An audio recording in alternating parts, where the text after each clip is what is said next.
Pernahkah Anda menghabiskan waktu 30 menit hanya untuk menatap ratusan pilihan film di layar streaming, lalu berakhir tidak menonton apa-apa karena kebingungan?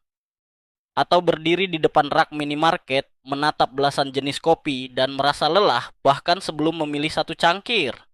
Kita dibesarkan dengan kepercayaan bahwa semakin banyak pilihan yang kita miliki, semakin bebas kehidupan kita. Namun di era sekarang, yang sering kita rasakan justru sebaliknya.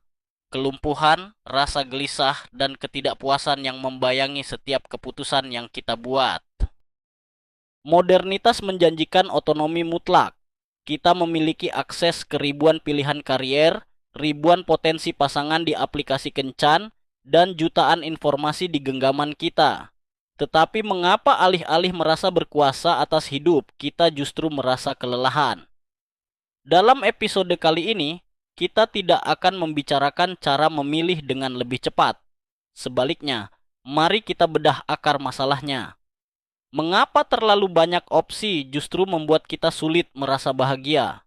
Dan mengapa membatasi diri mungkin menjadi salah satu cara paling jujur untuk merebut kembali fokus dan kedamaian pikiran kita? Ada sebuah pengamatan menarik tentang bagaimana pikiran kita bekerja ketika dihadapkan pada banyak opsi. Ketika kita hanya memiliki dua pilihan, membuat keputusan terasa sederhana. Namun, ketika ada puluhan pilihan, keputusan itu berubah menjadi beban mental. Mengapa? Karena setiap kali kita memilih satu jalan, kita secara tidak langsung membunuh puluhan alternatif jalan lainnya. Dalam ekonomi, ini disebut sebagai opportunity cost atau biaya peluang. Masalahnya, secara emosional, kita jarang merelakan alternatif yang kita tinggalkan itu hilang begitu saja. Pikiran kita mulai menciptakan apa yang bisa kita sebut sebagai nyawa bayangan, sebuah ilusi tentang betapa sempurnanya hidup kita seandainya kita memilih jalan B, C, atau D. Ketika jalan yang kita pilih mengalami sedikit hambatan, dan semua jalan pasti akan menghadapi hambatan, kita tidak selalu fokus mencari solusi. Kita justru melarikan diri ke bayangan alternatif yang tidak kita pilih.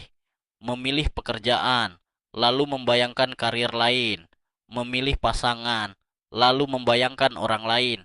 Memilih kota, lalu membayangkan kehidupan di tempat lain. Kita tidak hanya hidup dengan keputusan yang kita ambil.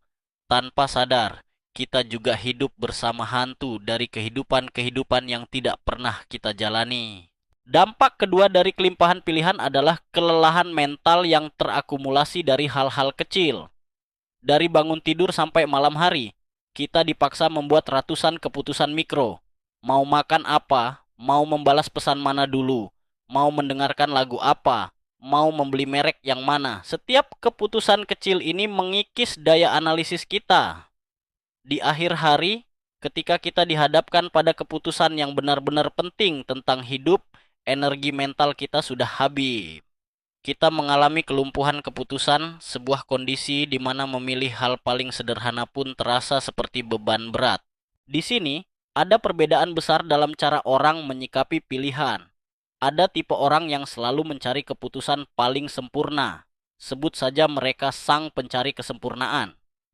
Mereka harus memeriksa semua opsi yang ada sebelum memutuskan, karena takut melewatkan yang terbaik. Di sisi lain, ada tipe orang yang mencari opsi yang cukup baik. Begitu mereka menemukan pilihan yang memenuhi standar dasarnya, mereka memilihnya dan menutup pintu untuk opsi lain. Dunia modern secara agresif mendorong kita semua menjadi pencari kesempurnaan. Kita diajarkan untuk tidak pernah puas, untuk selalu membandingkan, dan untuk percaya bahwa selalu ada hal yang lebih baik di luar sana. Dan itulah resep paling ampuh untuk menciptakan rasa cemas yang berkepanjangan. Lalu bagaimana kita melepaskan diri dari jebakan ini? Jawabannya terasa paradoksal. Kebebasan sejati seringkali ditemukan bukan dalam menambah pilihan, melainkan dalam membatasinya secara sukarela. Ketika Anda secara sadar menutup pintu bagi pilihan-pilihan lain, Anda tidak sedang mengurung diri, Anda sedang menyelamatkan fokus Anda. Bayangkan seorang seniman yang diberi kanvas tanpa batas dan warna tanpa jumlah. Dia seringkali bingung harus mulai dari mana. Namun ketika dia dibatasi hanya pada dua warna dan satu kanvas kecil, kreativitasnya justru melonjak. Batasan memberikan struktur pada energi kita. Membuat batasan sukarela bukan berarti mengurung diri atau bersikap sempit. Ini adalah keberanian untuk memilih fokus. Kita sering ragu untuk berkomitmen karena kita takut kehilangan kesempatan di pintu lain. Namun kadang-kadang, untuk benar-benar hadir dalam sebuah pilihan, kita harus berhenti menjaga semua pintu tetap terbuka. Hanya ketika kita berani melangkah masuk dan menutup pintu di belakang kita bisa berhenti membandingkan dan mulai bersungguh-sungguh membangun ruang tempat kita berdiri sekarang. Kebahagiaan bukan lahir dari kepastian bahwa kita telah mengambil keputusan paling sempurna di dunia. Kebahagiaan lahir dari keberanian untuk memilih satu jalan, menerima kekurangannya, dan berhenti menoleh ke belakang. Kedamaian pikiran tidak ada pada jalan yang tidak kita tempuh. Kedamaian itu ada di sini, dalam keputusan yang kita peluk dan kita hidupi hari ini. Sebelum Anda menutup video ini, luangkan waktu sejenak. Tanyakan pada diri Anda, pilihan apa dalam hidupku saat ini yang perlu kututup pintunya, agar aku bisa sepenuhnya hadir pada hal yang paling penting. Tuliskan pemikiran Anda di kolom komentar di bawah. Mari kita saling belajar untuk menyederhanakan ruang hidup kita. Terima kasih telah menyimak. Sampai jumpa di episode berikutnya.